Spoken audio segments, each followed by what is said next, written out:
Can you elaborate? I brought several of our teams from our church. Okay. And I wanted them to see, can you go over the differences between Christianity versus the other world religions such as Islam, Catholicism, Mormonism? You mean in 2 minutes? Yes. That's like those are semester courses. We'll try to.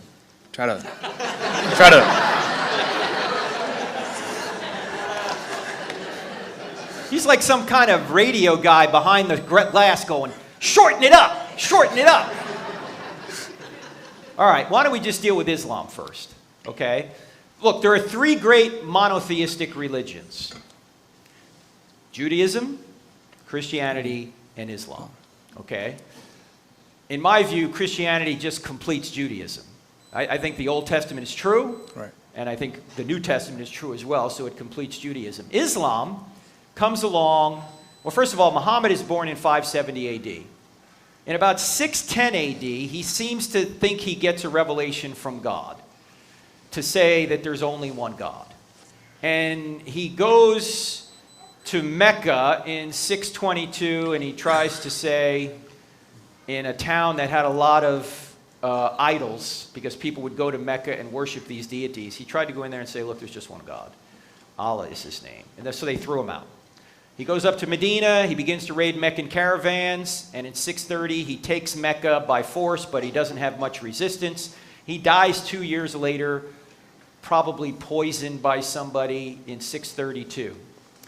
By 638, his followers have already taken over the Holy Land, and by 732, they've streamed across northern Africa, across the Straits of Gibraltar, into Spain, and were stopped in Tours, France, by Charles Martel, Charles the Hammer, that's what his name means, Martel, and he pushed them back, and eventually the Muslims retreated back over the Straits of Gibraltar, and to this day, northern Africa is largely, predominantly Muslim.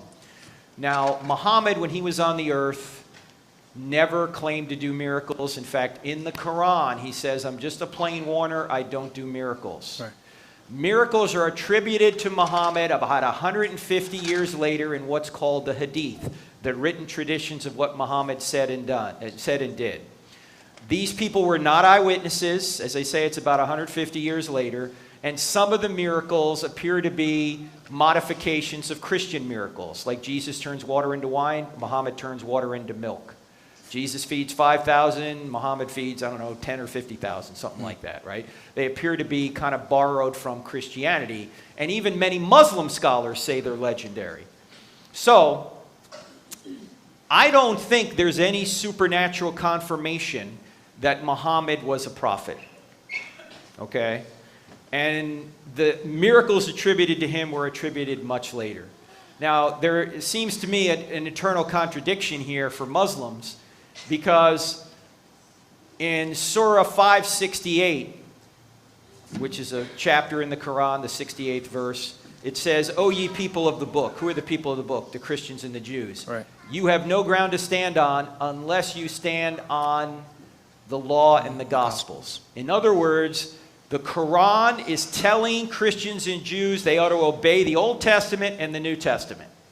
The problem is, if you obey the Old Testament and the New Testament, it contradicts with the Quran. Because in Surah 4, verse 157, it says that Jesus never died.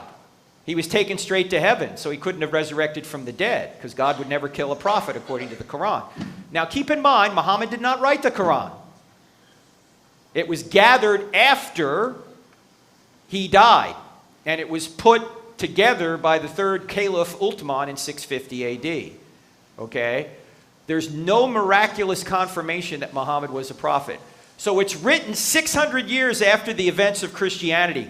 Why would we take a document written 600 years later to tell us what happened to Jesus when we have eyewitness testimony of what happened to Jesus? Right. So this is why I don't think Islam is the true world religion. Now, I'm not saying everything Islam teaches is false. That's not the case.